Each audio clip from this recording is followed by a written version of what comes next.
think we got nothing but the best. Would you give the band a round of applause? Would you give the band a round of applause? Would you give the band a round? And 4 beautiful sisters doing some beautiful chorus work for us. We call them the Review Angels. Give them a round of applause. Give them a round. Listen, you know, it's my biggest problem. My biggest problem is my fans and them. Last year, they come knocking down my door. Black Stallion, Black Stallion. I said, well, what happened? They said, listen this. You know, all them other singers just sit down and write a little smut now and then. You mean you can't write one for me? I said, all right. I can write this smut for them. I sit down, I take up my pen, and I take up my paper. I start to write my smut. Play the thing, play.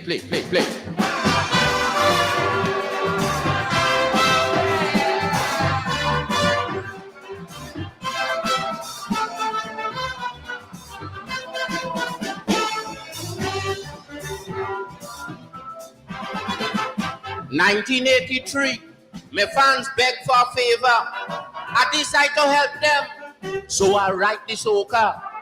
Last year they come back with a different story. They say they want something smutty about Gino Dorothy. Now, on my fans, you know your future depend. So I sit down to write this smut only to please them. But as I take up my pen and my piece of paper, and I write out the first verse, listen what I remember. Oil money come, oil money go. Poor people remain on the pavement and ghetto.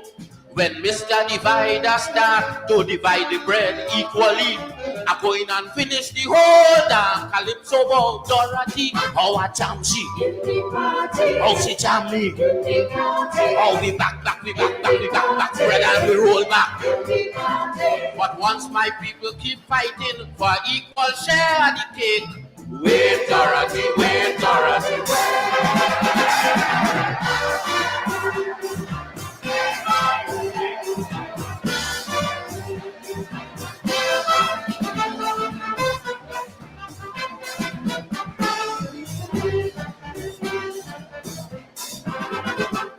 I take up the challenge just to prove to the lot. I decide to show them I could write a smut about this Dorothy woman who come down to the island and we happening with Bachi when we come out the steel band. Look, I done hire 2 girls to put on some short thing. Was to come on stage and show how Dorothy whining. But it's a wrong thing I doing. So when I strike up the first note, suppose Jaja punish me with a stroke in my one throat. Because the Ku Klux Klan office still Alabama, and in Brixton, England, my people still under pressure. Anytime I see that South Africans are free, I go in and finish the whole damn calypso about Dorothy. Oh, I jam she, and she jam me. Oh, we back, and we roll back. But once my people keep fighting with so much children life at stake, we Dorothy,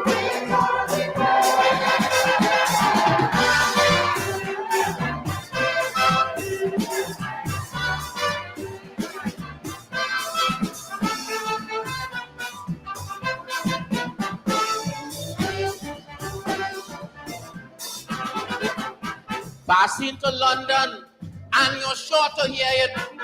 They just call calypso music, rum music.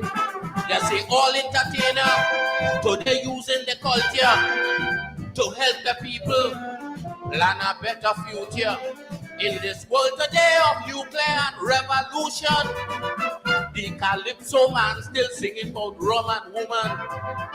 But I'm just making sure that when they run in the big mouth, it's the Black Stallion music that they talking about. Because them politicians still can't form a federation. So much meat in the hole in Caribbean people still suffering.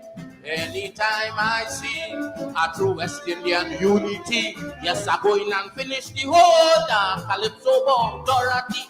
Oh, she jam me, and I jam she. Oh, we back, and we roll back.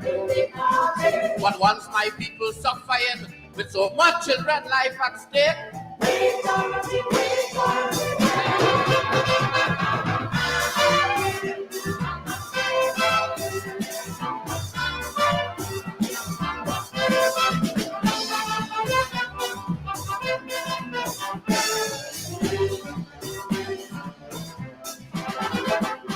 For verse and chorus is too much of lyrics.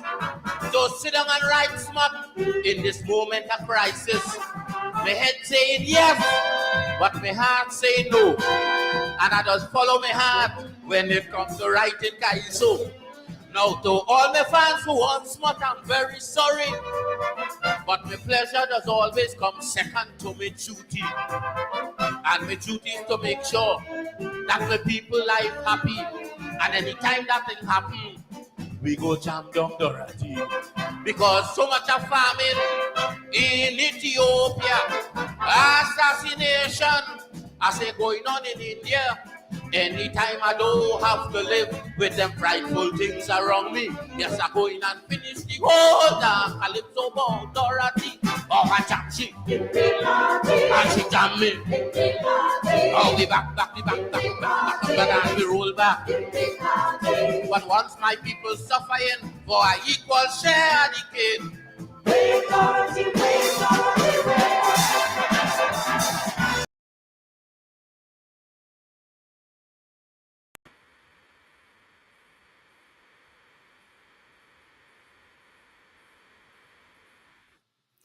Wait, Dorothy, wait, Dorothy, wait. Good evening to all of you, one of our favorite Calypsonians, the black man himself, Black Stallion. Wait, Dorothy, wait, wait. We gonna back and we gonna back ball. But wait. I'll money come and I'll money go.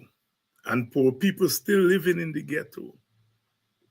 When Mr. Divider start dividing the bread equally, it's then we gonna back ball with Dorothy. Until then, wait, Dorothy, wait.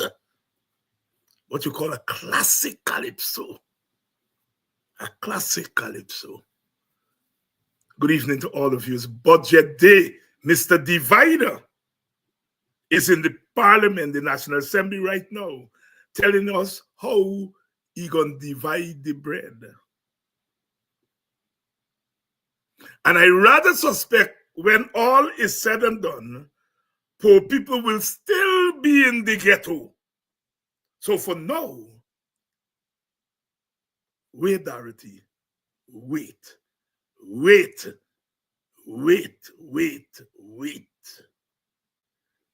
Good evening to you, wherever you join us from on a Friday evening. Friday is traditional. It's traditional. Friday is payday. Friday is payday. Friday it still is. Dr. Adams is here, and I used to Friday. Small boy, you come into politics and thing, and you gone up to Linden WPA meeting and thing. Or Friday afternoon, lad, bright. Saturday morning is market day. Yeah. So everybody has an interest in Friday night. Well, we have made Friday night our night of reckoning here on Politics One. One, it's budget. I understand the budget is still reading and trying to get how much money in the budget. They ain't tell me that yet. They're giving me the breakdown and so on. But we're going to talk about what we have heard thus far. Wherever you're joining us from, welcome. Welcome to you, Barbicians. Welcome to Politics 101. Dreadful times are here. Dreadful times are here. Sometimes, you always want me to butter the thing up, but we can't butter it up. Dreadful times are here. Guyana is at a crucial point. Very crucial point. All the dancing around you all seen there, it's not accident,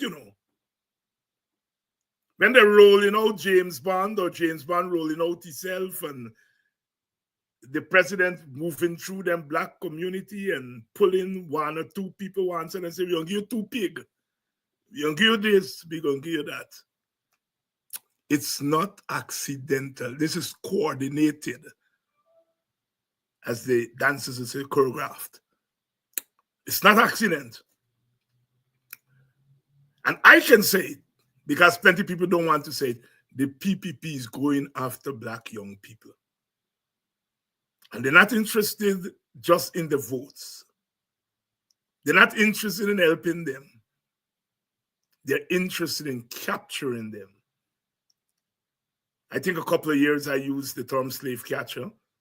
The PPP and some of the Indian elites never forgive me for that. And I don't want their forgiveness. Right? This is serious business that's happening in Guyana right now. Serious business is happening in Guyana right now. Right? Good evening to you. Good night to those of you joining us from Europe. Good afternoon to those of you on the west coast of the United States. Still, they're cleaning up there in California.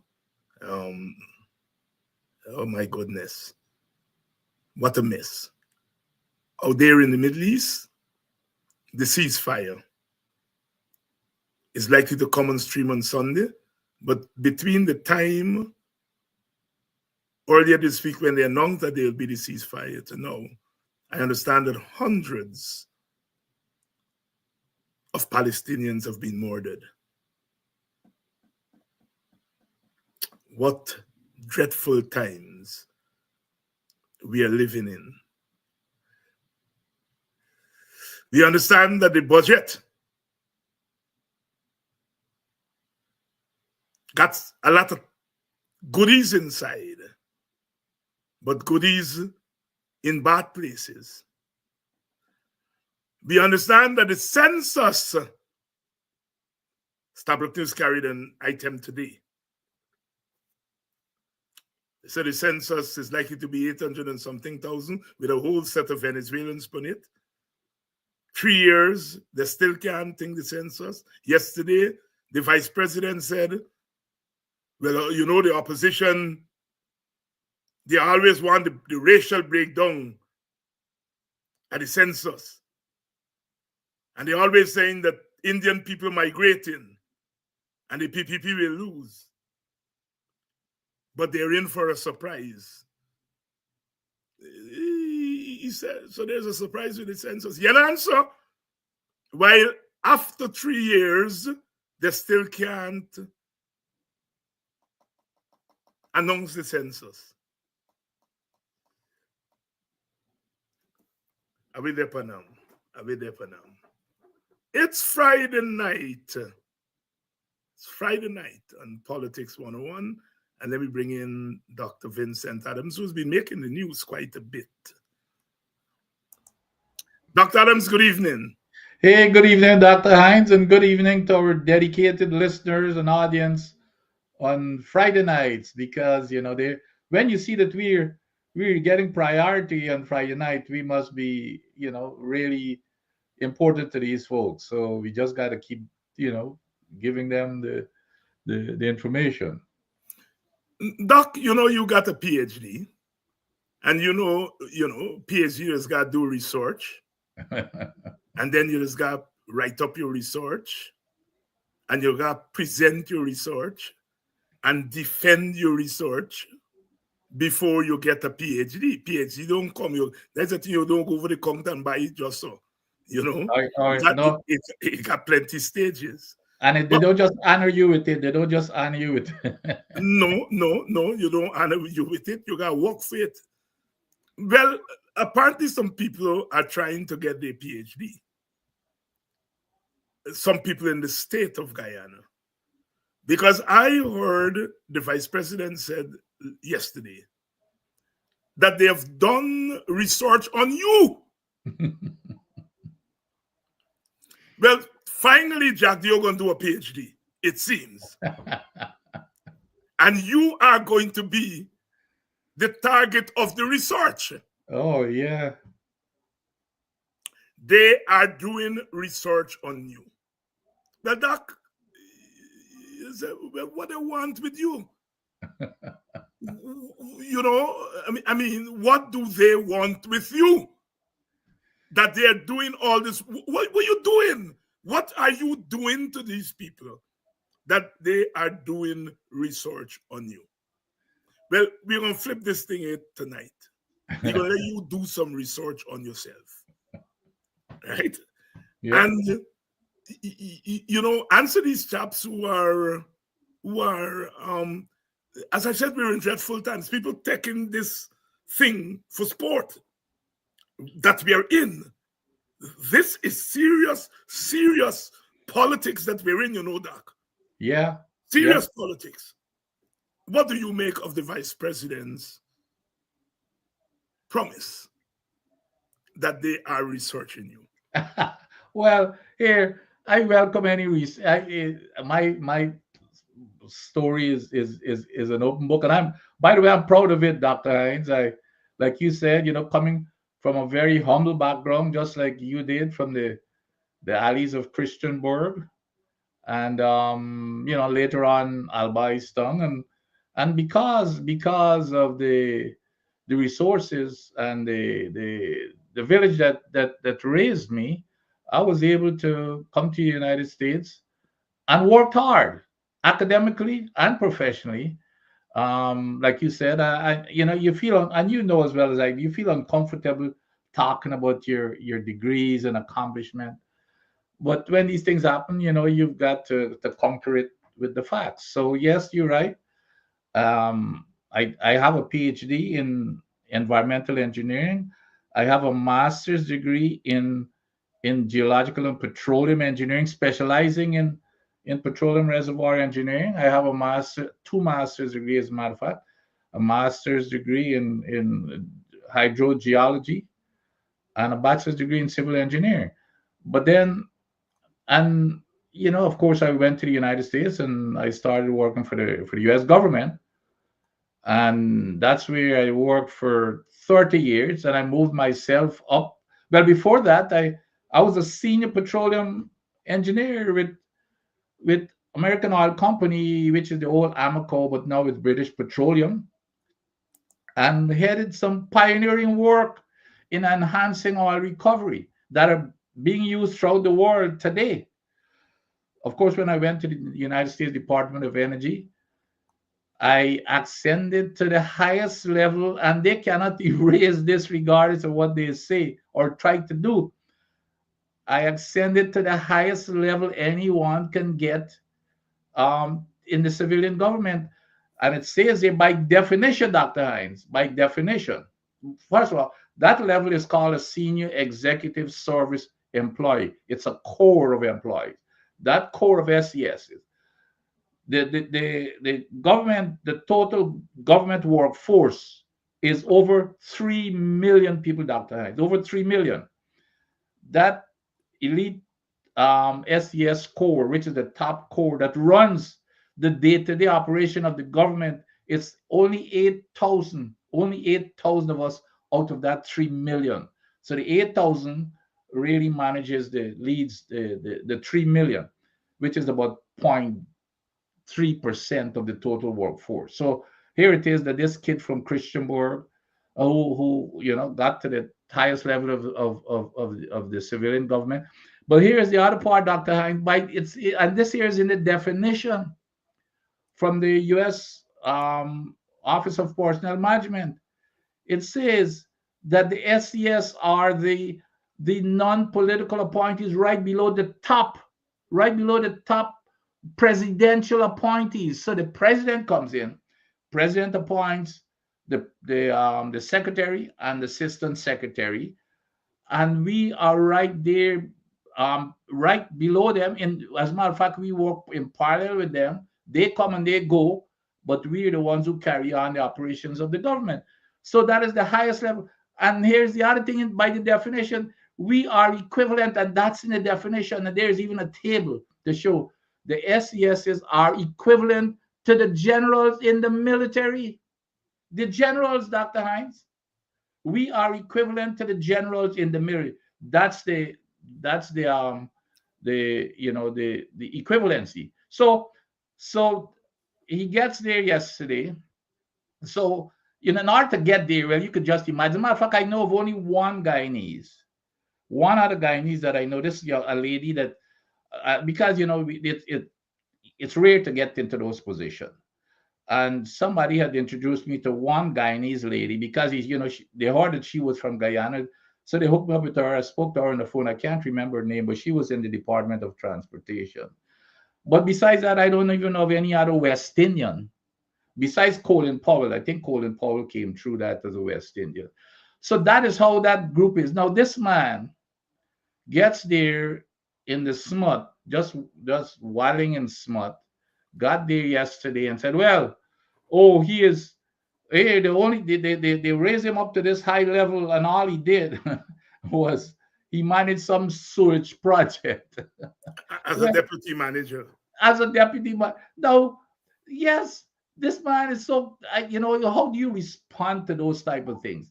And here is what they don't, the same deputy manager, yes, but they don't understand that deputy manager was managing more. The deputy doesn't mind you meet an SES position. You could be a deputy doing the field operations, and the assistant secretaries up at the headquarters doing the politics and stuff.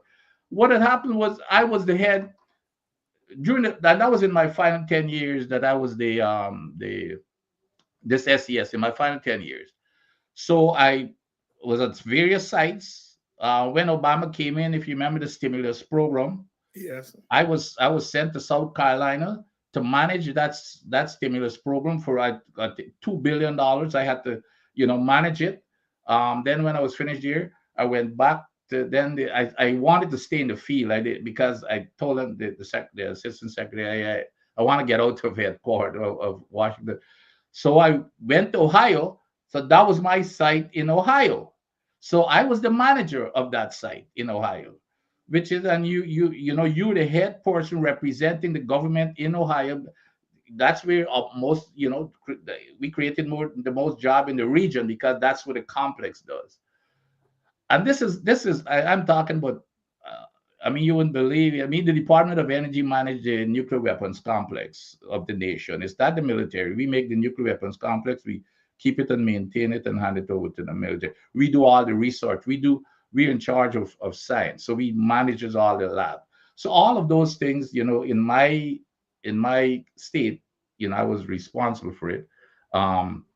So what happened was when I was about to retire in 2016, 4 months before, they decided to merge the Ohio and Kentucky office.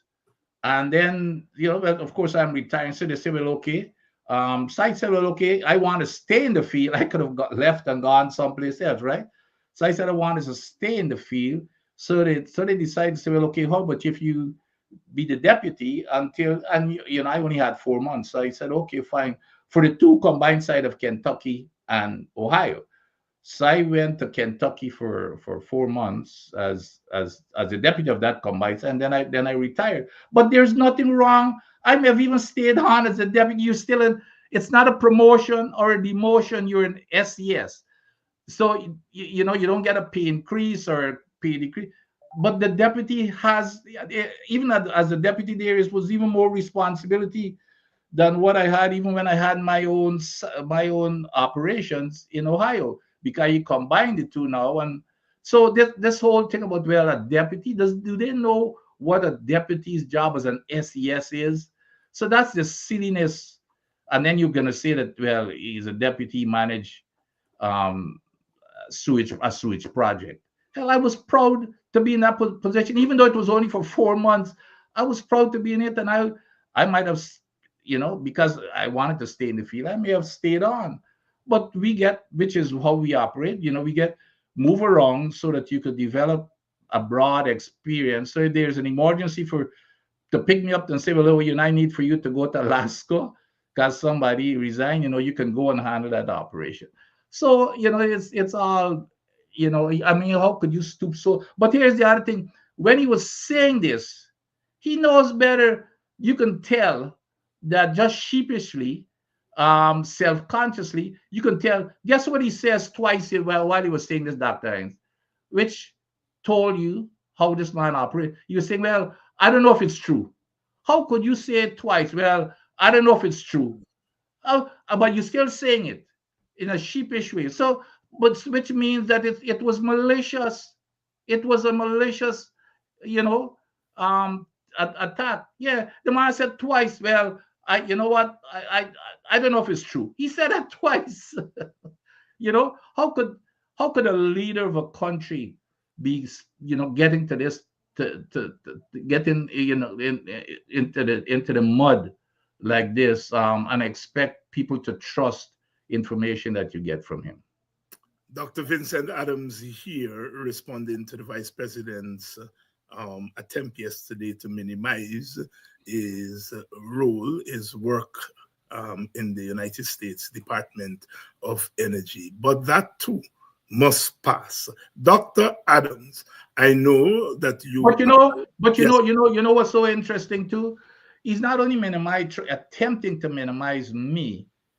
It's just he's attempting to minimize the United States government, because you're insulting the SCSers who run the day-to-day operation of the nation. That's what we do. As I said, we are the civilian generals. That's what is in the definition. So he's not only about me, he's insulting the even the U.S. government structure and how it operates. So it's not only me, it's all of the SCSers. Yeah. Doc, I was about to say that, you know, you've been following the budget all afternoon, and we have not yet got a figure as to what is the size of the budget. We were getting some rollouts. Now, I know that you are part of the what I call the oil lobby here, doing some good work in holding the government accountable, renegotiation of the contract, etc., etc. And sometimes people get the impression that we are not getting plenty money. You know, the oil lobby is saying that we ought to get more. We ought to renegotiate the contract. But here is a number, and I want you to comment on it. $2.6 billion received in oil revenue and royalties in 2024. Not 2.6 billion Guyana dollars, $2.6 billion US dollars received in 2024. Is that chicken feed money? Well, it's always it's not chicken feed in terms of the gross number, but it's chicken feed in compared to what we should have been getting. Right. And so I acknowledge that, but compared to what we used to get before. Oh, yes. By far, that is the reason why our budget is where we are today, in terms of, you know, we went from what to 1 point, almost tripled or quadrupled in about 4 years. It was because of this. And then remember now that the oil money give us leverage to go get loans. So it does. No, it's this year is a lot of money. And as a matter of fact, in 2 years, by 2027, it will be doubled with the same formula, because the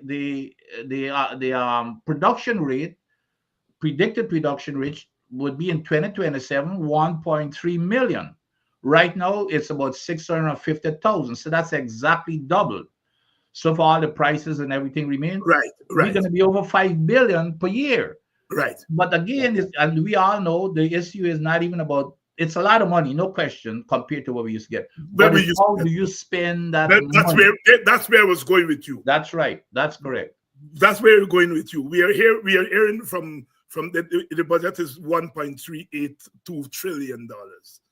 Okay, so it's up by 200 million or so. Yeah. And you know, by the time they go back for supplementary, because they are going to go back for supplementary. Sure. The thing. Now,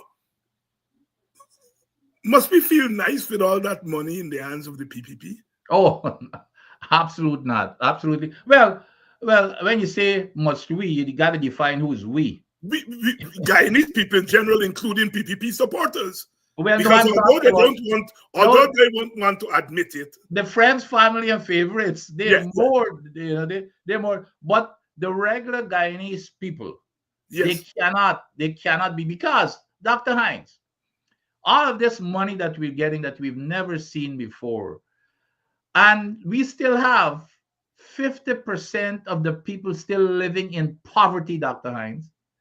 So just starting from there, so we know at least 50% of the people cannot be happy. So that's a good metric. So the simple answer to the question is absolutely no. Um, and then besides that part of it, imagine you're getting this money and you're wasting it. Look what's happening in these projects. You got falling down lantern posts. Look, today I saw on YouTube they're building a new road, Dr. Hines, and they put the lantern posts on the about 2 or 3 feet on the same road that they're, so a car could be driving. You better not go close to the side of the road, or else you run straight into that steel lantern post. But so that's the competence. I even hear heard in South Prineville that somebody was giving the commentary. One of the guys said they're building the 2 lanes coming, 2 lanes going, and what they end up in the middle of the road will be where the middle of the lanes them will be where the lantern posts are going to be. So it does, they're wasting money. We're seeing how the roads are falling apart. So again, besides the people are not getting the what they're what belongs to them, just basic things, food and shelter, food and shelter, just the basic thing, food, shelter, and education. But if people are not getting that, and then you're seeing it wasting, somebody made an assessment, and I believe it's even more than that, that 50%, at least 50%, somebody said a 60%, I think, of the money that is being spent on infrastructure is being wasted. That's a lot of money, Dr. Hines. When you, I'm curious to see what the infrastructure numbers are going to be. yeah, But when you yeah. have 60% of it going into infrastructure and 60% of that money going into infrastructure, that's a lot of money that can feed the people and provide shelter for them. So people cannot be happy. But the problem is, Dr. Hines, the next part of that, well, okay, you're not happy, hold your government accountable.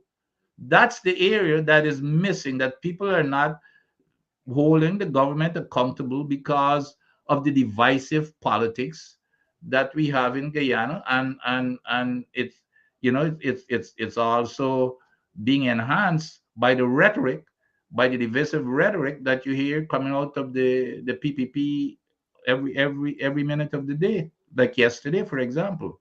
Yes. Guyana recorded overall growth rate of 43.6%. You listen to that. Guyana recorded overall growth rate of 43.6%. Now, economists will tell you, don't poo-poo numbers, because numbers tell a story. You have to get behind the numbers. Sure. Sometimes what we do is we say, don't worry the numbers. Well, I've learned from being around economists that you must worry about the numbers, because the numbers do tell something. All Sure. right? Is to get behind the numbers. No. For the 3.6% growth cannot be ignored, cannot be poo-poo. Again, when we start to get behind the numbers and start to talk about 43.6% growth, but 50% poverty, 40 to 50% Yep. poverty, 40 to 50% dropout rate in school. Then we begin to the thing begin to unravel in front of our faces. But can we boast of all of this growth for the 3.6% growth?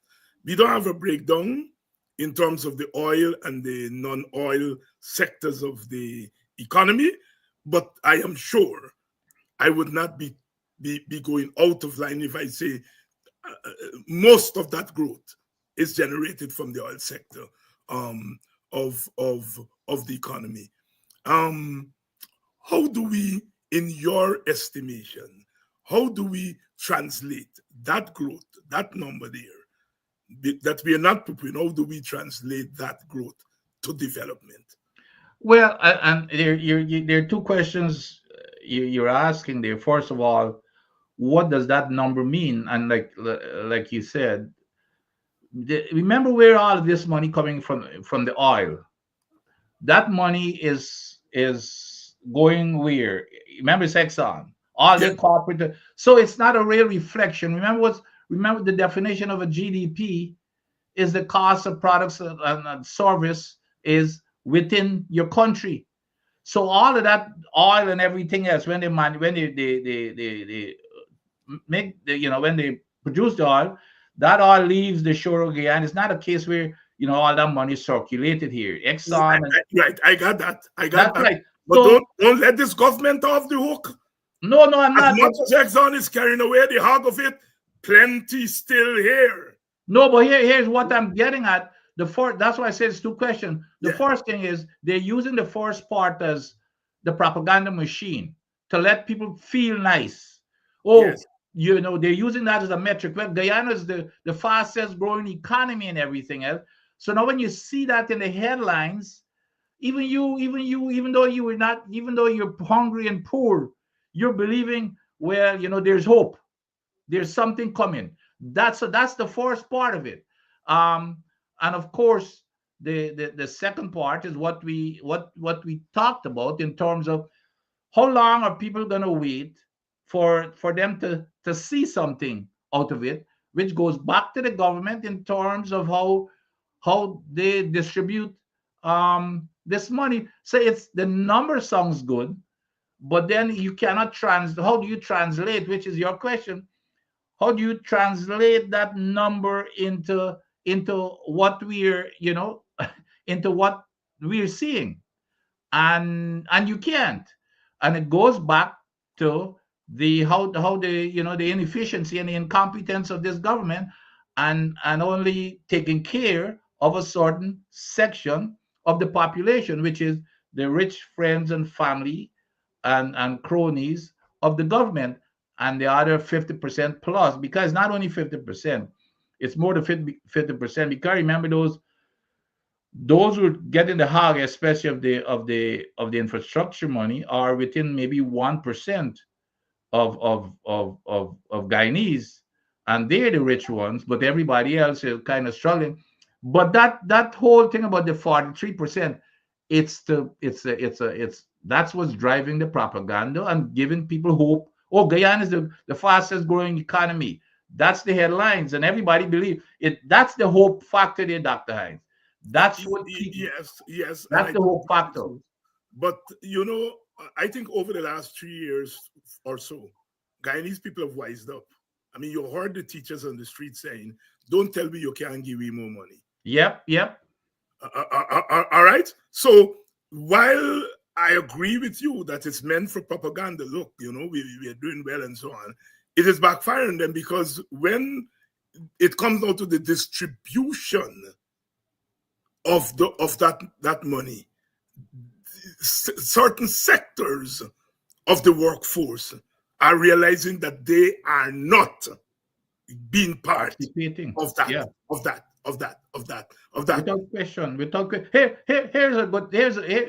Here's how you can translate it. You're getting 43% growth, but the people are getting 8% of that growth. That's Yes, the increase. yes, So you're getting yes. 43%. But on top of that, hold a minute. On top of that, when you look at food prices, look at the inflation. So you're getting hit a double whammy, because inflation is even more than the increases you get. Look, I don't know if you saw that video. It was circulating a couple days ago, with a lady standing up in front of Big Market. Yes. 3 belanges for $1,000. A little parcel of shallot, I think, was what, $400. 3 belanges for $1,000, Dr. Hines. 3 belanges. So So that's the reality that we're living in. So even a teacher now, the inflation, when the inflation is higher than 8%, and it is, I don't care what numbers they come up with, especially when you get to basics like food. We know that. So even if you get an 8% raise and the inflation is 10%, you're losing money. You People cannot afford to go rent a house in Guyana anymore, Dr. Hines, in Georgetown or any place.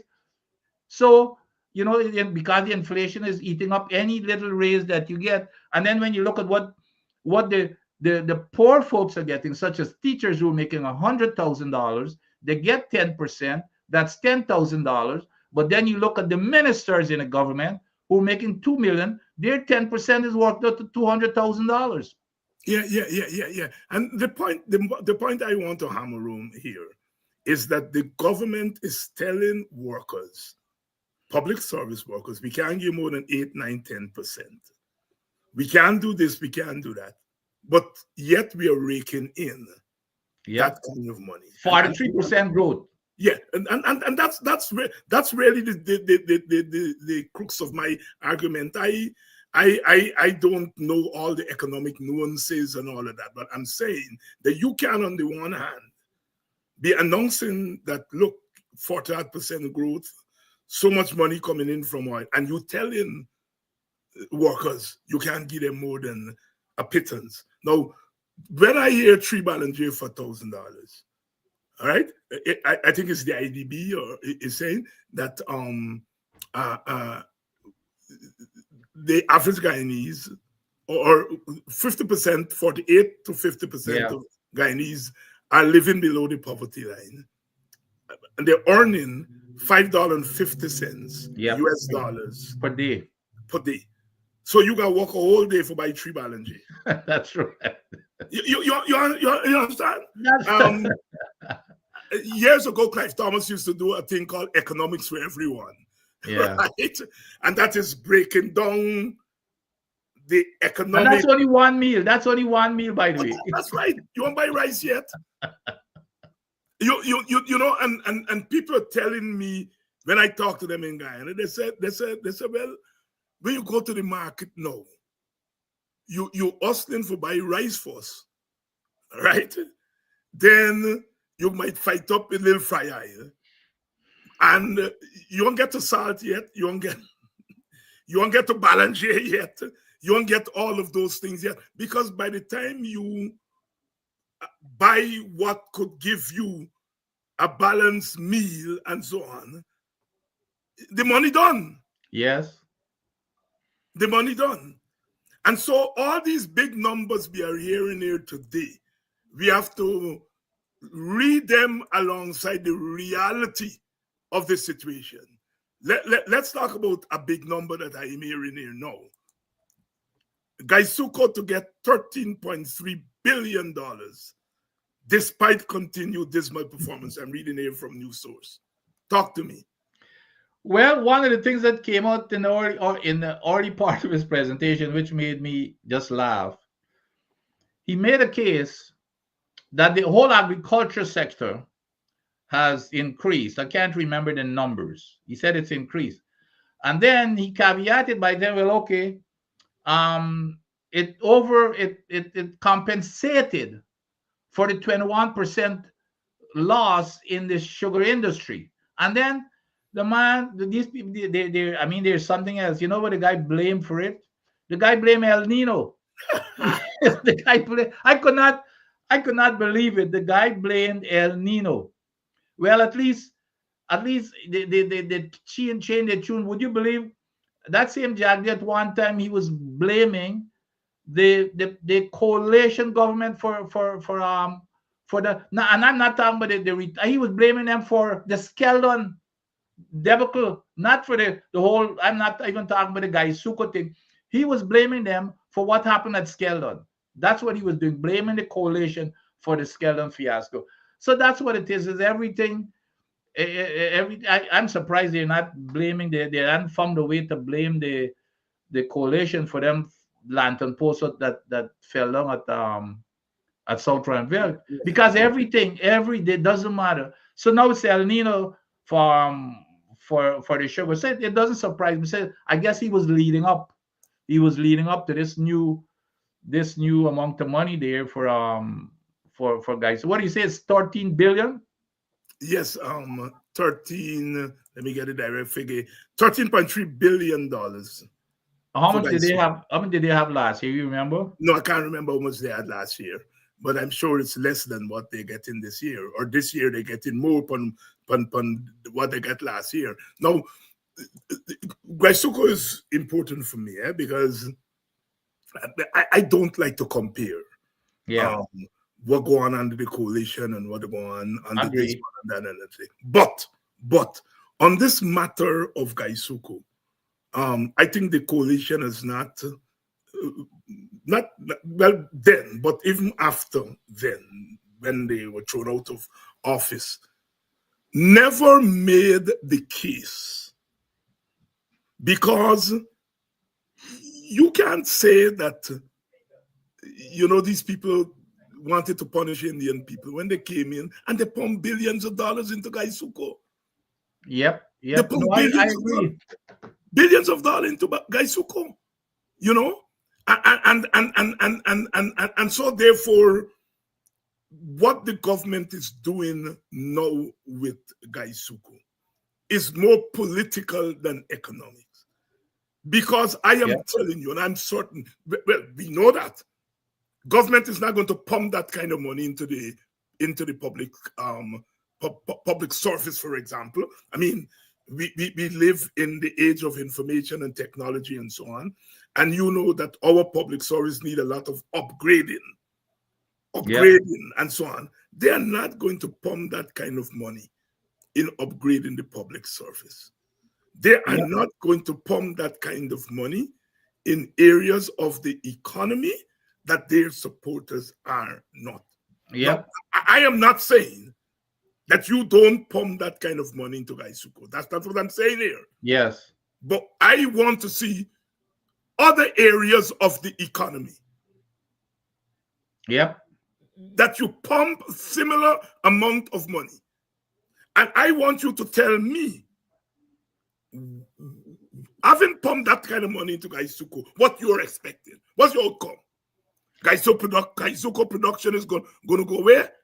El Nino will go away next year. You're pointing all this money to Gaisuko. What is your plan? Absolutely. What is your outcome?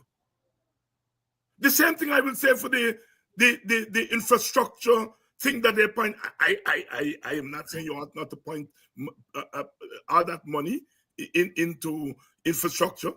But when you tell me 58% of your economy last year, I'm waiting for how much this year, that you point into infrastructure, what are we getting back in return for that money that you are pumping into infrastructure? Yep. What are we getting back in return for that money that you're spending on Gaisuko? If you are producing sugar at 40 cents a pound and selling it at 12 cents a pound, that 28 cents, who you are subsidizing? Not the buyers of the sugar. Absolutely. So, in a sense, what they're doing is twofold. They're knowingly and willingly throwing away money in order to politically keep their supporters. Without question. Your thoughts. Without question, Dr. Hines. So, and on a weekly basis, this is the other thing that I listen to the vice. Well, I can't avoid it, but I hear the vice president saying every week, and it doesn't make any sense. It shows that he has no knowledge of how you put budgets together. His cop out now is that, okay, they said that we shouldn't have spent this amount of money on infrastructure. And I tell him, okay, which road would you stop building on? Which bridge would you stop building on? That's not the way budgets are put together. That's not the question. The question is about priorities, Dr. Hines. The question is about priorities. You don't say, well, okay, I'm going to spend X amount of money on infrastructure. That's not how you start. And then somebody can answer the question as to what bridge you stop building. You look at your priorities. Where are the gaps in the economy and the needs of the economy? Come out and say that and he did say that, by the way. It's about priorities. The coalition priorities is to make sure that the poor people live a comfortable life.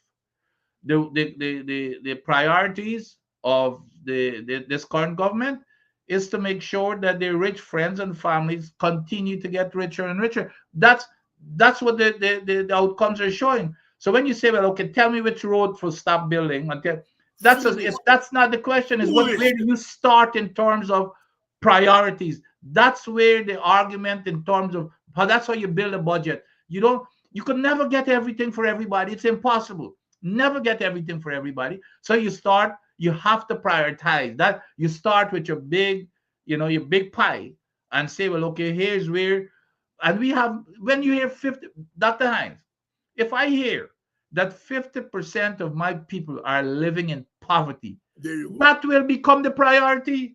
You think roads will get their share, but that will become my priority. When I see water, the basic things, when I see water is running black and brown and all type of stuff, that will be my priority. Electricity, the basic thing, a place for people to live. Those are the basic things to make sure people are comfortable. The roads and stuff, they've been living with these roads almost all of their lives. So you move along until you can get more to go into the second phase. But don't tell me, well, tell me which roads I should stop building, or tell me which bridge I should stop building. He's got this thing backward. That's not the way that you build budget. You start with your priorities. And that is the problem we have. That's the problem. Dr. Adams, when I heard that man with that thing, I become more convinced that these people are socializing perhaps 2 generations of Guyanese to be stupid and ignorant. And because when somebody says, well, you're spending too much on infrastructure, and you answer with that kind of answer, I mean, come on. What kind of nation, especially younger people, you're socializing? I get one of the things that bother me, I hear people who should know better. Poor road, development. And then you go down on the ground and you hear young people repeating that word by development happening. Look, we get the trench. Yeah, but Dr. Hines, quickly, not Dr. Hines, this was the same man when he was in the opposition said that people cannot eat roads. That's right. He said people cannot eat roads. That's right. You see, and when you tell people that a bridge, which in any case, any government got to look after bridge and look after this and that, and you are telling people that is development, and young people are repeating that nonsense. Nonsense. When I was a boy and you were a boy, anybody could have come and tell me that, look, a patch of road that is development. I remember hearing Wilfred David one night as a little boy in high school, maybe in third form. And I remember hearing Wilfred David on the radio saying, you can have growth without development, but you can't have development without growth. I didn't understand anything else he's saying about the economic sense. But that made sense to me. It makes sense, yes. And nobody could have come after them and tell me, look, you dig a trench there, there's the development. And these people are getting away with that nonsense. Yeah. And you got some big people, some of them, well, yes, I banned some of them. That's why you all have seen some of the troublemakers. If you all find them here, tell me. And I ban them from this program. Because I take pride. Dr. Adams, you take pride. Everybody else takes pride. On despite how bad we bad. The world must not see us as stupid and ignorant people. And so if they come in here to talk nonsense, you all tell me. I get them off of here. All right? Our aim must be to become developed. Yep. We don't have no development in Guyana yet. All right? Yep. We have growth. Nobody can run away Yep. from that. We just hear that 40% Yep. growth. Yep. On We see- paper. On paper. Yep. Development has to start with people. Yep. That's where you start your measurement of development, with people. But Dr. Hines, we're not cutting in again, and we covered this on one of your earlier shows. We use this GDP, but then there are two other metrics that even the UN use, and it's the standard of living metric. It's not about putting numbers in terms of dollars. It's about standard of living metrics. So those are the metrics. Maybe we need to cover it the next time, but those are the metrics that we need to look at. Looking at exactly what we're talking about here. When you're talking about a metric, it's not about a GDP that just slaps some revenues together and call it the value of services and products and services. This here is a standard of living metric that the UN uses. That's what we should be using to really see the picture. That standard of living metric. Of course. I mean, in my first semester in university, when I came to the United States, eons ago, I remember the professor putting a chart up, and he said, America, United States, is number one in terms of the largest economy in the world, and so on. And then he said, when you come down to the Human Development Index, America dropped to 15. Yep. And that was decades ago when I school. And places like Sweden and Denmark and Canada jump up from 15 to 1, 2, 3, and 4. Yep. And Sweden and Norway, those places, they don't have any kind of natural resources. However, they know how to manage their economy, but they focus on people. Singapore really not no natural resources, but they based on developing. They took their money, their investment, they took it from the oil economy, for example, because they're the Houston of the of that area. They take that money and they invest it in education. That's where they start. Education and it's the human development. That's what makes the huge difference. It's the human development. When I hear Jagdeo, and there again, if you want to talk budget, be honest. Tell us that your priority is to take care of those folks, and you don't care a damn about the poor people. Because he said that. You remember? We've talked about this several times. About 3 times in his press conference, he said all that the opposition wants to do with the money is what? You remember? It's to feed the people. It's to feed the people. He said that at least 3 times in his press conferences. So he's coming out, and then he's coming and asking this question: which road do we stop building when you want us to take the money and put it somewhere? So he just indirectly tells you what his priorities are, and his priorities is not about the poor people. It's about the few that are getting richer. And of course, he's not going to ask how much more money you want us to give to teachers, how much more money you want us to give to public servants, how much more money you want us to put into equipment in the hospitals. You're asking us which hospital you want us not to build. Yep. That's not our problem. Our problem is when you go into the hospital, do you get the kind of medical treatment? That's right. That a developed country is supposed to give to its citizens? Why the hell government ministers are still flying to Trinidad? That's right. And America. That's and these places. That is when you know you are moving from growth to development. So we are not going to tell you, well, don't build a hospital here, and don't build. We are saying, what you put it in the hospital? We got 700 nurses. We got a shortage of 700 nurses. We got we just got a few hospitals. We got 700. So could you imagine what's going to happen with 12 hospitals? 12 more hospitals. 12 more hospitals. 12 more hospitals. They used to call them white elephant when I was a boy. I don't know what they call them now. Yeah. Manik Chan said that our government has worked hard to make education at Guyana Premium University. True or false? Absolutely. The one thing that they worked hard for, and people have to know what the facts are. You see, they're getting away with these things with the young people. What they worked hard, they didn't even work hard at it, because as soon as they got into office in 1992, they abolished free education.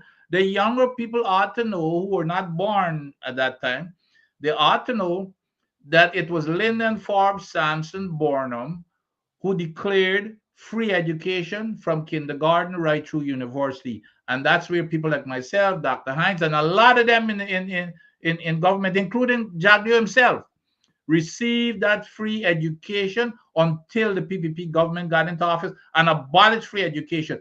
And by abolishing free education, they've denied thousands of poor people like us when we were in that, at that stage of life. They've denied them education. Today they would have been educated, but they couldn't do it like we had the opportunity to obtain that education. So not only abolishing the education, it's the consequences and the damage that they've done to, I'm sure, thousands of Guyanese who never had the opportunity to go to the University of Guyana. So that's what they should be talking about. So don't come back and correct your mistake here and try to cover it, cover it up, shout it in something to say that you work hard to make education free. I mean, that ought to be shameful for you to be. I would have stayed away from even discussing free education rather than bringing it up. As I've been saying, and you were saying, they're socializing the country. They're socializing people in the country, not to get deep into things, not to get below the surface. And so they throw these things to the average 20-odd-year-old young person who was not around when the PNC, Burnham, implemented free education and laid it out as part of a vision. We were coming out of colonialism. We were coming out of plantations. Yeah. And the challenge of independence was to turn plantations into nations. If you plant in cane to make sugar for white people in Europe, you don't need a law degree for that. Yep. You don't need a high school education for that. You don't need a university education for that. So what Burnham's generation were challenged with is how to transfer us from a plantation to a nation. Yep. On the plantation, the work we dead at 25 is equivalent to 80 years old today. All right? Healthcare didn't matter then. Education didn't matter. You don't need to read and write for Chapkin. Yep. All right? And so therefore, what Burnham's generation were into is they took stock of the times that we were living in and they implemented policies with clear outcomes. Yep. And I saying that as somebody who calls Burnham nasty because he couldn't manage. But people like me feel that he didn't manage power properly. But even as I did that, I benefit from his social policies. Yep. Because people like me couldn't, and you look at all of us, you, me, Winston Jordan, this body, that body, and you will see that all of us are products of that policy. Absolutely. I could not be running my mouth here now if it hadn't been for education. Yep. And if my parents, they have to pay for that education. I probably would have make it halfway, Yep. not the full way. Yep. And so therefore, when one talks to these people today, we are saying you're into the second independence, the second phase of independence. You get what Burnham never had, which is black gold, plenty money. Yep. Yep. What is your vision for the second independence? Yep. What are your policies that are consistent with those visions? I know what that shows, Dr. Hines. Again, getting back to priorities, Burnham set education as his top priority, not roads. And he could have taken that same money for free education, University of Ghana, and build roads. And even those kids today should even be questioning, well, that their parents did not get the opportunity for a university education because of the PPP that abolished it in the 90s. So even those kids, those younger kids of today should understand it. But you're right, we are only talking here because of that free education that we got. So look at the thousands of Hines and Adams and Jordans who have missed out, and what the numbers would have been many, many more than we're dealing with. Look, when you talk about putting things into context in terms of looking at when those guys look at in terms of a vision. When I remember in Linden, and we've told this story over and over, there was the we used to call them staff men, the white folks, the Canadians, they ran the bauxite company, and there was a gate that you could not pass. Only the maids and those people who go and live in the quarters downstairs and take care of them. They're the ones who could pass that gate right by the hospital as soon as you pass the hospital. When it was nationalized, and all of the engineers and the staff and the managers left, Burnham had to fill that vacuum with Guyanese. And it was because of that vision of getting us prepared for it that then we started seeing people that look like us, that were natives like us. They started working there, and then we started aspiring that we could be like them. But before that, we had even when I was in high school, I never thought that one day I would even become a staff man. What was our biggest aspiration? To work in the office as a draftsman. That's the highest. Yes. But then when after nationalization, and you see, wait a minute, look, there's the engineers that are black, Clarence London and those type of folks. You remember some of these names, and that was when I said, wait a minute, we could be like them. But again, it's that big vision that you're talking about, Dr. Hines. That big vision that I'm talking about. Tyron Moses. Tyron, your father is Bumble, based on what you're saying.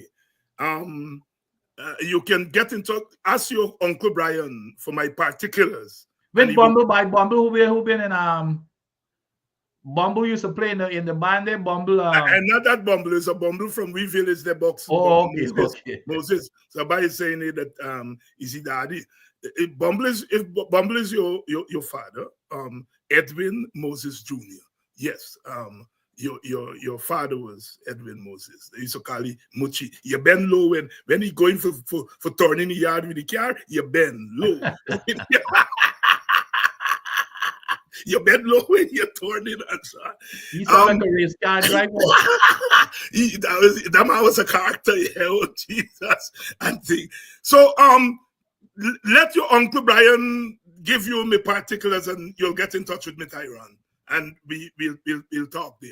Yes. And so on. And welcome to the program. Welcome to the program. Who say young people not on the program? Young people on the program too, Doctor, talk to us quickly about the government says reviewing Exxon application for increasing production in Lisa. Yeah, you see, Doctor, you ask Oreo why. You ask Oreo why the heck are they coming after you? Well, because you can see why. Because I guess I'm one of the very few who could bring the facts, and they confuse most of the people. But people like myself are a threat to them, and that's okay. I know we know what the truth is. But anyway, and I'm by the way, I'm absolutely qualified to speak on these subjects, so they can say whatever they want. But here's the problem, Dr. Hine. It's the same thing that happened with the Lisa One project. It's operating illegally, and let me tell you why. You remember what they're doing when the coalition. I ain't got problem. None of us have problems, Dr. Hines, in producing as much as you can produce, but you've got to do it within the confines of safety and the regulations and the law. Today, as a matter of fact, today I hear I couldn't believe that the finance minister said that the coalition didn't have any regulatory framework or legal framework to operate the oil industry. Well, let me remind him with the Lisa One, the permit says, Dr. Hines, that the safe operating limit in the environmental impact assessment, which is the Bible, which is the most sacred document, those documents, the EIA in some cases take years to put together because you get all the input from all the exports. And when they put something in there, it becomes sacred because you got all the reviews. It says it shall not exceed, the safety limit shall not exceed 120,000 barrels per day.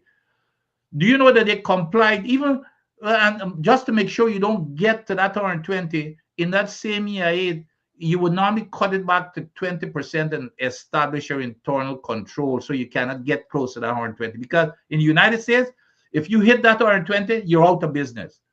So we put it also in the EIA where the operating limit should be 100,000 barrels per day. Do you know any coalition left the office where you know what they're operating at today, Dr. Hines? 165,000 barrels per day. 65% more than they're supposed to be operating. So that's what they want to do here through greed. Because the old EIA says one thing, and that's what it was designed for, Dr. Hines. That's what it was designed for. So the old operating, give it one limit, but now they want to increase it. But here's why it's illegal. The EIA is a legal document in the permit that they sign, which is the legal document as prescribed in the EPA Act.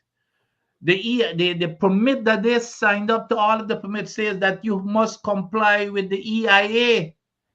So now, if you look at Lisa One, for example, Dr. Hine, this is how we operate in this country. You tell them a legal framework.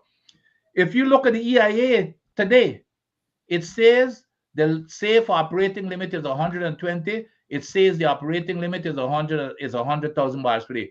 But you're operating at 165,000 barrels per day, which means you're violating the law that you're supposed to be complying with without changing. How could you have one document saying here, but then you're doing something else totally different? That's illegal.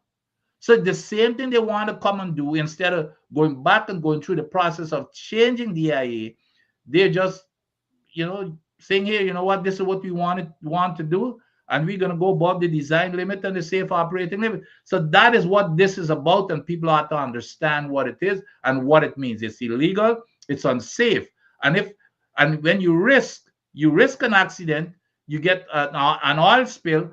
On top of that, we have nothing to cover an oil spill because they've joined with Exxon to go against a parent company guarantee to cover an oil spill. That could bankrupt the nation. Nobody is Dr. Hines, and we have to make this very clear. I am one of those who say forever that we should be producing as fast as possible. However, you have to do it safely and environmentally soundly. That's all we ask. But you cannot violate the law when the safety framework calls for certain restrictions or defines that envelope, but you don't care because of greed. That is what is going, and that would not have been happening under the coalition because we already know what was happening under the coalition. They know it, but that's what we're dealing with here. It's the irresponsible behavior of this government. That's what we're dealing with. After all the jumping around and all the slandering and all the bad mindedness the court threw out the charges Yep. against Patterson, David Patterson, Yep. your comrade, Yep. who the thief and this and defraud. But it's not that the court just throw the case because the court won't throw it. They couldn't lead evidence. Nope. Nope. So this is the thing. Yep. They do it to Jordan. They're doing it Yep. to Patterson. They're doing it to them people in court now with this thing here. They're just charging you, scandaling you, as we would say in the villages, Yep. the communities, scandaling your name. Yep. Yep. And they have no interest in how the case come out and so on. Nope. Nope. Because by the time they are It's the finished, harass. It's it's harassment. It's harassment. harass you. So after 4 years, Patterson found not guilty, not through any trial. There wasn't even a trial. Yep. But it's 4 years of I hope he's suing them. Yep. I hope agree. I hope he's suing them. I hope you see the thing is not their money they got paid out. That's I always said that's the catch right there. Yes. That's the problem. That is the problem. If it was their personal liability, you wouldn't have been hearing. And let me tell you, the same thing is gonna happen. Do you see this whole thing about with the election thing? It's the same thing. They can't up to now. They can't really, it's gonna. Everybody's gonna be, be freed of all those charges. You watch it, Dr. Adams.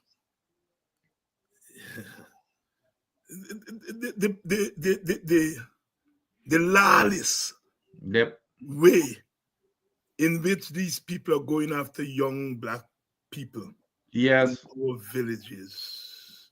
Yep. You see, as I say over and over again, and as you would say, people have a right to belong to which party they want to belong. Absolutely. When we were growing up, there was always the 1 and 2 and 3 and 4 and 5 people in all them black communities who was PPP. Some of them like PPP for his communist thing and his socialism and so on. But they were PPP, and they were bona fide PPP. Absolutely. Yep. But the way in which this PPP is going after young black people, and using trinkets and little thing, it pains me as a proud black man. I too. It really, does. and I just want to get your thoughts on it, because I don't think the problem is as deep seated as the PPP make it out to be, because they're fighting a propaganda war. It is. And they roll out James Bond and roll out this body and so on. It's a propaganda war, because they're trying to give you the impression they are 1,000 James Bond, right? Now, I heard James, who I know well, and who I consider to be my partner. James is my partner. Yep. And I know how James feel about the PNC. Only a week or so before he was in Freddie Kissoon's show and fighting Freddie Kissoon them down, who were trying to demonize the PNC. I saw that show. I saw that show. And then 1 week later, here he is, I giving you a second term. Thing not regularly, right? Now, I don't know what James is going through or what they're putting him through or what he's going through, and what that only James can answer that. And so my focus here is not on James Bond. Yeah. My focus here is what you are using the James Bond moment to achieve. And that is to say to young black people that whatever James Bond is getting in return for this endorsement, I don't know what you're getting. I don't know what you're getting. But to the average young people, they're asking them what Van Don's getting. Yeah. And what the PPP is saying, whatever he getting, you all can get to. Yep. And I think that is the kind of nastiness, because what you're doing is that you are seeking to destroy a race of people. You're treating people who fought their way out of bondage, servitude. In 2025, you are using their own money to say to them second-class citizenship. It's better. It's better you come in as a second-class citizen under the PPP than to stay as a first-class citizen under the PNC and whoever else party you may be in the opposition. Because you're first-class citizen over there, but you won't get money, a small piece. Come over here, we're going to give you a little freck for second-class citizenship. Yep. It starts with, and I don't know if it's an overall strategy, but it starts with making life so miserable. Yes. That these young black kids, they get so desperate that they have no choice. You know, they gotta live. It's either they go into this thief and steal and rob, and then they go to jail, or they somehow get a little freck here and there, and then they come over. And then if you do that, Dr. Hines, and me, you know, we're our trial mates, and then I see that, oh shucks, boy, David getting stuff, David, you know, doing good. Guess what I'm gonna do? I'm gonna want to do the same thing. So it's about the vulnerable. It's about the vulnerable that are being targeted. And so I'm even beyond James Bond, because I don't know, you know, whatever. I'm saying this is not about James. Yeah, it is not about him. It's not about James. It's about the vulnerable in whatever form or fashion it comes. It's about the vulnerable, because I know for sure specific folks who move over because of that situation that they were in. And then when people see that they're doing well, getting a good job, or getting, you know, doing things that they were only dreaming about, then they move over also. And then they would try to influence, because now they want to form, you know, they want to get this support coming with them. You know, they don't want to be looked at as just a sellout or something. So they're going to try to get as many of their friends to come and join. But I don't know if that's the strategy, but that's what is happening right now. That's what's happening. Doctor, years ago, when the coalition had just taken power, I ran into a certain leader at cricket. And as usual, he stopped, they gaff, and so on. So he was telling me that a certain businessman in Georgetown asked to join the PPP. And he wanted assurances that if the PPP win, he's going to turn a minister. And if they lose, he's going to become a parliamentarian. And this PPP big leader, he said, David, I told him that I can't guarantee no parliamentarian thing. I can't guarantee a minister. But I can guarantee one thing. Black people going to start buying soup. So you can move back. These chaps know that the confusion that they are causing, they know. Yep. Poor James. They might tell me James' place empty the other night after he go hunting.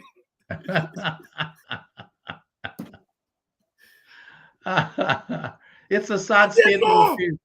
The man tell me the thing, me belly want bust with laugh. He said, David, I tell him one thing I can guarantee. Black people gonna start by his soup, so I know who's talking about. And black people had stopped for years buying the soup. That's a place midday when you go there, you couldn't find. You're telling me. Yeah. After time, you can drive up to the place and you get parking and so on. I am telling that story to say that these PPP leaders know that they're destroying black people's image among their brothers and sisters in their villages and their communities, right?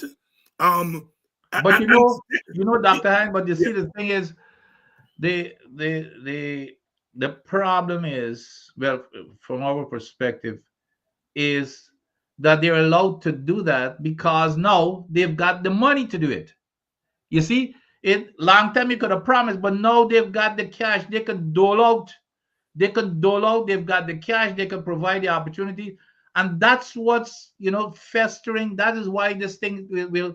It's going to be difficult, and they're taking advantage of the fact that they've got the money, and they know that the people are going to follow it in the desperate need.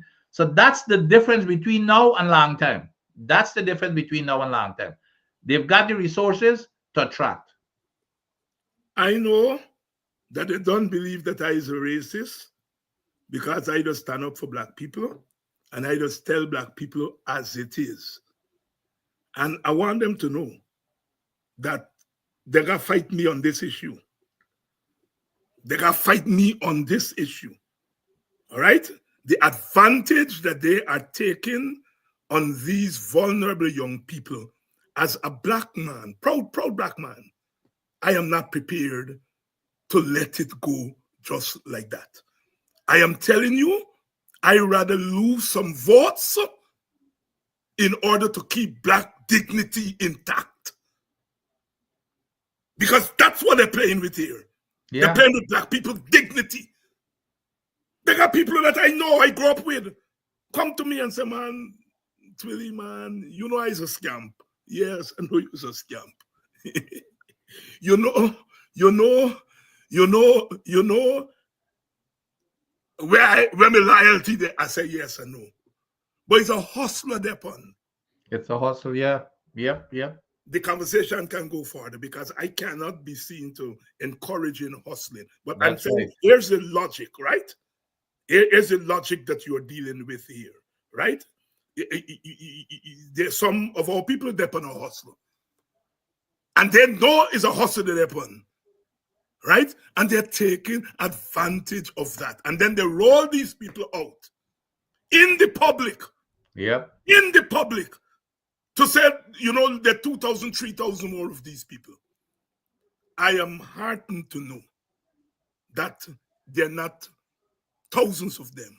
But I have to be frank that our people are vulnerable. I put Gary's comments on the screen because I think we leaders on this side of the aisle have to take some responsibility. Sure. We have to take some responsibility. This nonsense about what one tide lifts all, our black leaders have to get off that nonsense. Because this gap that the PPP is creating between social groups and ethnic groups, that gap is only going to be closed if we close it. Yeah. Because the PPP is benefiting from it. And we have to understand that in a multi-ethnic society, where there are inequities, in a society of different classes of people, where there are social inequities, that we have to be real about these things. And on the opposition side, I am telling you, we have not been real. Yep. We have not been real. And we got to start being real. I'm going to be out there fighting like a tiger for them to re-elect us to office. But my conditions, and I'm saying this to my brother leaders, I'm saying it here and I'm going to say it in private to them. My condition for fighting is that when you get power, you look after these people and don't allow them to be vulnerable. I agree. That they got to go up on a hustle when you leave office. When you leave office, you must leave them looking pretty. When the PPP leaves office, its supporters are all going to be looking pretty. There may be different levels of pretty. Some going to be less pretty than others. But they're going to be pretty. And we black leaders have to stop this nonsense. There must be a way. And there is a way to look after your country and look after your supporters at the same time. My problem with the PPP, Jagdio said, well, what's wrong with PPP people getting contract? Yeah. But here's what's wrong with it. It's not that they're getting contract. It's that they are getting contract exclusively. Yep. And others not getting it. So my problem is not the PPP looking after its supporters. It's that you must look after your supporters, but not discriminate against those who are not your supporters. And I would not be part of any operation that's going to be discriminating against other people in order to make my people right. I'm going to make my people right without discriminating against other people. And so I am throwing down the gauntlet here tonight. That I'm going to be fighting like a tiger to get us back into government. But if we're going back there to do the same shit that we did before, you all tell me now, let me step out it. Your closing thoughts, my brother. Let me just a follow-up on what you just said here in a very passionate way. To give you some tangible examples. I remember growing up as a little boy. Strong advocacy was made to set up a UG mining campus in Linden, which was the logical place for that to happen. This was under the PNC government. Never happened. Do you know what the PPP did as soon as they get into office in 1992, right after that? They established a UG campus at WIM. Do you know what they just did here within the last year? Oil and gas is the biggest thing. Guess where they set up this big oil and gas training school? Port Morant. But which is exactly what you were saying. You know, what is exactly what, and we're not saying to discriminate. We're saying we must close that gap. We have to close that gap. And that's the way that is the way why policies are being made within the US government. You see, people talk about affirmative action. They do not even understand what affirmative action means. It's to close that historical gap. That's what it means. It's not treating anybody unfairly. It's making sure that those who did not have the opportunity, it's about giving people the opportunity who are qualified to get those opportunities. That's what it is. But when you hear the implications that, well, you know, people are advocating for racial bias, that's absolute nonsense. It is nonsense. It is nonsense, and it makes your work so difficult. It makes your work so difficult. You know, yeah. I mean, people come up to me in my village all the time and say, man, you know, look how they treat you when they had power before. Look how they treat you. They ever give you anything for come and share out in boxing and so on? And I have to tell them, but no. And I have to make the argument, but it's not about me. And they tell me, but it is about you. Because if they treat you bad, what are they going to do with we? And so on. Black people are not stupid. They're not stupid. They know what's going on. And I think they're going to keep faith with us, but it makes our job harder. Yep. It makes our job harder. And we have to have the conviction that this is what we are going to do. I always make the point. All right? My mentor, Kwayana, he was a race man in the sense that he stood up for black people when they needed defense. And when power came, he played some pivotal roles in the economy. He was in charge of a GMC.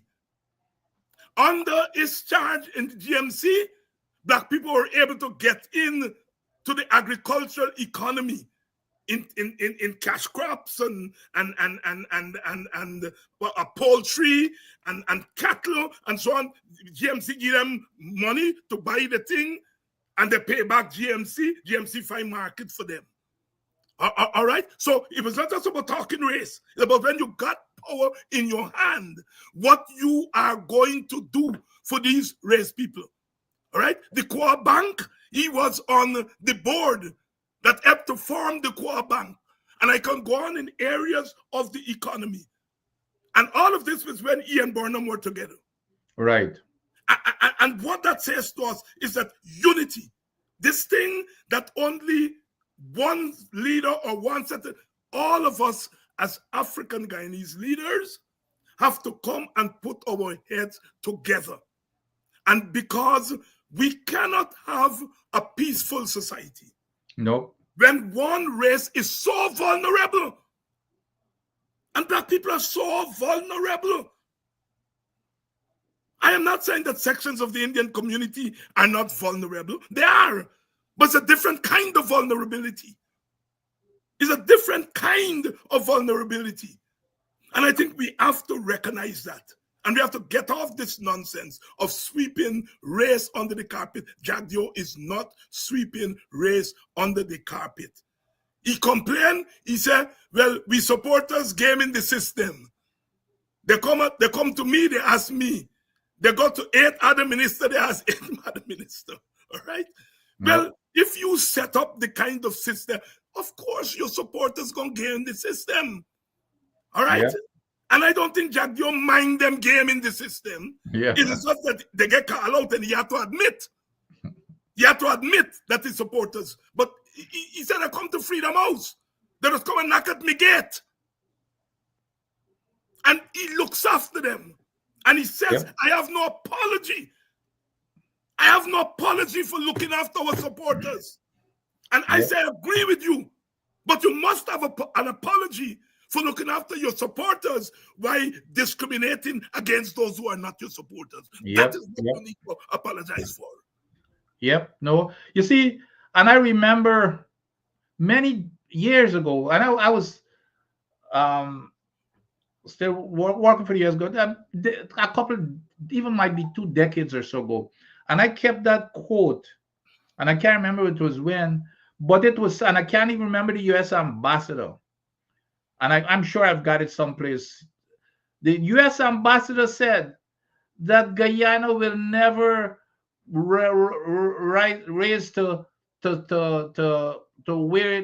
satisfy its potential for becoming a great country unless unless the racial divide is healed. A U.S. ambassador said that, and I've got the quote someplace. But that's a fact. But what's happening? That divide is being widened by this administration. Now you tell me, and you see that census, and he himself, yes, he brushed it aside. Yes. But you're right. Even the Indian people are leaving this country. Those that belong to it, because it's not only about race, it's also about class. You see, it's about class. So unless we can heal that racial divide, we will never, I don't care how much money we make from the oil, we will never become a great country. You cannot just divide the country and I wouldn't even say have 5% get all of the wealth, while 95% are just struggling. And the biggest struggle is in the bottom 50%. That includes Indians and blacks. And of course, our Amerindians, brothers and sisters, they're struggling just as bad as everybody. So just one set of people who are enjoying the sweet of the God-given wealth that the country has been blessed with. And that has to be, and you're absolutely correct, there has to be some putting the heads together. And I think I don't think that we did good enough under the coalition. And I mean, I've got to admit, I don't think that we were kind of busy fixing stuff that we did not really look at the other social aspect of it. Yes. And because we were busy building roads and doing other stuff. Out of office for 20-something years. For 23 years, that's right. You're trying to get your marbles together, and I'm not saying here that there were not programs and things that were put there that benefited black people. Most of it indirectly rather than directly, and so on. And I am prepared to defend the coalition in that regard. I've always said, not Burnham, not Jagan. Under David Granger, Guyana enjoyed its best profile when it comes to human rights. Yep, without question. And Granger is my favorite leader. But that's a fact. That's a fact that nobody was assassinated under Granger. Granger bent over backwards in order to accommodate the other side. When the private sector asked Jagdeo the other day, look, boss, this place might go up in violence if we can get it right. And what was your answer? Well, we PPP and doing violence, but in summary, he's prepared to use the state Yes. to put down. So you are going to an election where the rules are in your favor, and you are saying that when people push back against it, you're prepared to use the force of the state. Yep. Granger never used the force of the state against them policemen and women who they were beating up and chasing down the road at Bath and thing. Granger ordered them not to walk around with gun. Yep. If he was such a bad demonic gangster, he would have tell them, gun, take your all gun. And when they come for chase, you shoot down. He didn't do that. Jack Joe said that he's prepared to do that. And so I'm saying that to say the coalition government was not useless. It wasn't a useless government. No. They got things done. And black people know it. Black people know it. They know it. But as usual, when you're in a place like Guyana, you are comparing with your neighbor. Yeah. And it's when the comparison is made, there is where the coalition does look bad. Yeah. Right? Because they're saying, look what the man over there doing for ye people them. And they're comparing. So they know what the coalition did that benefited black people. Right? But it's the comparison that is being made. Yeah. I rather my people get $1 million per family, per household, than $100,000 for a voter. And the PPP is now taking that registration for the $100,000 they pay you all for. You guys pay you all to get an alternative voters list. And when they compare the list that they generate for the cash grant to the list that the registration that is sitting down there in the Bureau of Statistics, they're shit in their pants. Yep. And he said that, Clive Thomas said the first day, he said, what you're giving is not to each citizen, not to each adult. You're giving it to each voter. Yep. Yep. And we are saying never again, because we had a chance to put our copyright on that cash transfer.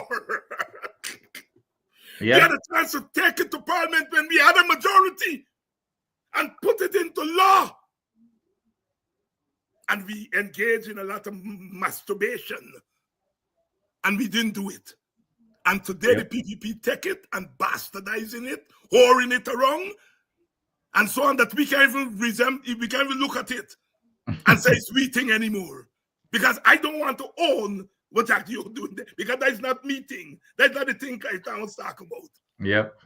Never again must we, when we have power in our hands and we have an idea that is going to benefit poor people, including our supporters, must we not take advantage and leave power for another man to come and take it and to use it against us. They're using the cash grant idea against us. Yep. All right? So that is what I mean. So I agree with you. The coalition did their best in the circumstances. They, however, omitted certain variables. And as we go forward, we will encounter power again. And we got to put all the variables on the table. Yep. We have to put all the variables on the table. When I was at the Chronicle with what's his name? Lincoln. I used to write the Sunday editorial and write my Sunday column. My Sunday editorial would praise the government. And my column, if I feel that something the government did wrong, I would criticize the government there. I wasn't trying to bring the government down. Yeah. Because I was playing both roles. And what I wanted to do, along with Lincoln, was to turn the Chronicle from being just a party rag and make the Chronicle a kind of BBC, where you support the government, but you also encourage some critical views. And the critical views weren't coming from two men who hate you. It's two men who love you. Yep. But the knocker we have, right? The knocker we have. And but some people don't forget that. They might tell me that every day. David, you see what they did to you and so on. I think I'm gonna tell them, man, about Rida. And I am prepared to do that again. To fight for us to get back in office again and think. But I'm saying if we gonna go back and ignore certain things, are you telling me no? Let me come off the bus. Doctor, you get the last word. Well, no, I just endorse what you say, but we've got to this year is going to be an interesting year, but it's we got to pay attention to these younger folks in terms of what we talked about here tonight and what's happening to them. They're being taken advantage of. Yeah. They're very vulnerable, and I don't know. It takes politicians like yourself to really get to them.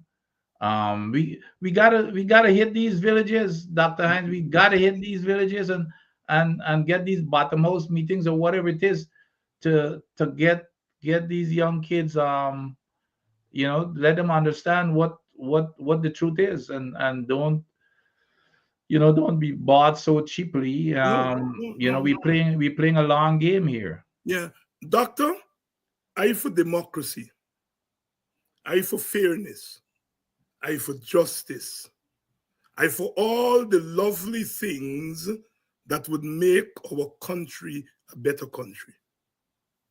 But I think we got to get a little bit of nastiness. And by nastiness, if the other side is scowling, scowl back. Yeah. We cannot be the ones who are nice all the time because the other side is not nice. You understand? Yeah. We have to have a tinge of meanness. Yep. In this situation that we are dealing with. And we got to go, as you say, into those communities and tell those young black people as it is. As it is. Yep. I don't blame the young people. I'm not blaming them. They are victims. They are victims. Yeah. All right? Yeah. But here, they're my son, my daughter, my nephew, my nieces, my grand picnic. Yeah? They're them. And I still got to love them up. And in this time, the love has to be a certain kind of meanness. That is, you got to go out there and you got to tell them about the mean agenda that they are not going to see now they're in their 20s. Yep. But by the time they get to the 30s and the 40s, when the shit sinks in, then they're going to say, oh God, why are you didn't tell me 10 years ago what we were getting into? Yeah. But I prepared to go in and tell you all no. And I'm not going to be nice about it.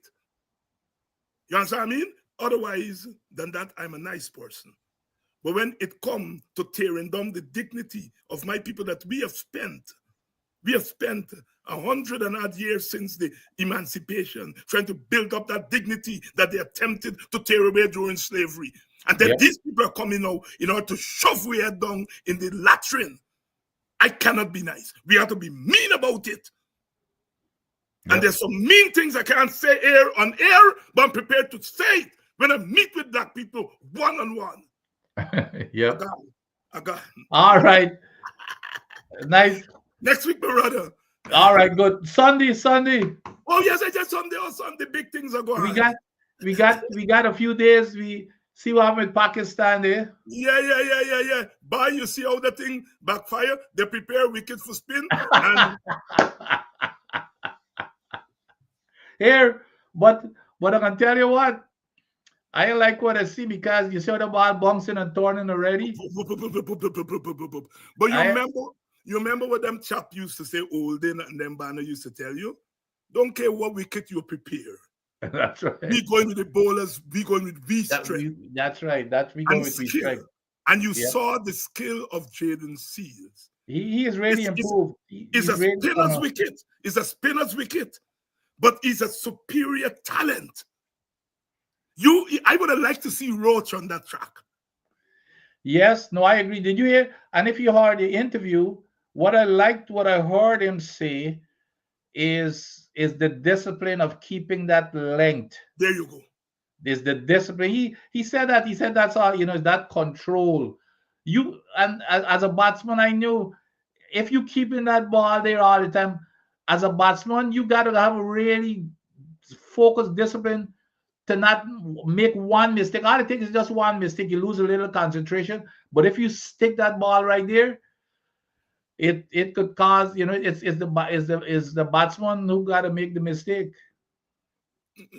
I wonder what them chap who playing Barber Green cricket cross the world, and it's Barber Green cricket because they're not even playing hard court. They're not playing white cup. They don't even go to case cup. Yeah. Them thing what they're playing is below even hard court and white cup. I don't look at them things, I don't look at them. If I turn on my TV and I see it, I might spend a few minutes, but I don't look at them. I go on last night on Willow for watch a test match. Mr. I've been from Willow for a long time because what happened on Willow is them Barber Green cricket. Yeah, I just switch out because what had happened was the rain. Yeah. So every time I'd switch and them match still on, so I would switch over. As a matter of fact, I caught the game late because by the time I sleep, and when I wake up, and I think that it was already like 60 something for 4. Yeah. I lost the early part. Yeah. All right, let's see what tonight brings, and we'll have quite a bit to talk about on Sunday. Definitely. Take care, man. Thank you, my brother. And to you, the audience, I know a little winding up tonight and so on and things. But this is something dear to my heart. Dear to my heart. All right? Because I was brought up a certain way. At the personal level, but at the political level. And I never, ever doubted my dignity as a black person. It was never an issue for me. I never had to argue with anybody about how black or how less black I am. Thank God for some of the mentors, chief among them A.U.C. Kwayana, who I can't even remember ever using the word black pride. I can't remember A.U.C. ever talk about black pride. But when you watch it, you see black pride. And so when I watch today what this PPP is doing to black dignity and black pride, and the way in which our young people are so vulnerable to it, I have to put some gas in my tank and start over again. And I'm prepared to do that, as I say tonight. Whether you all tell me they're in a little party or a non-party or a defunct party, wherever it is, I taken up that fight. I taken that fight up because I do not want to be remembered as a black leader who stood by when black people were being plundered and did nothing about it because I want to win 2 votes. I do not want to be remembered as that. I want to be remembered as someone when black people up against it, go in the midst and teach them how together we can fight back that shit. And the only way we're going to beat it is fighting it back. Talk off. Left 3/4. Again.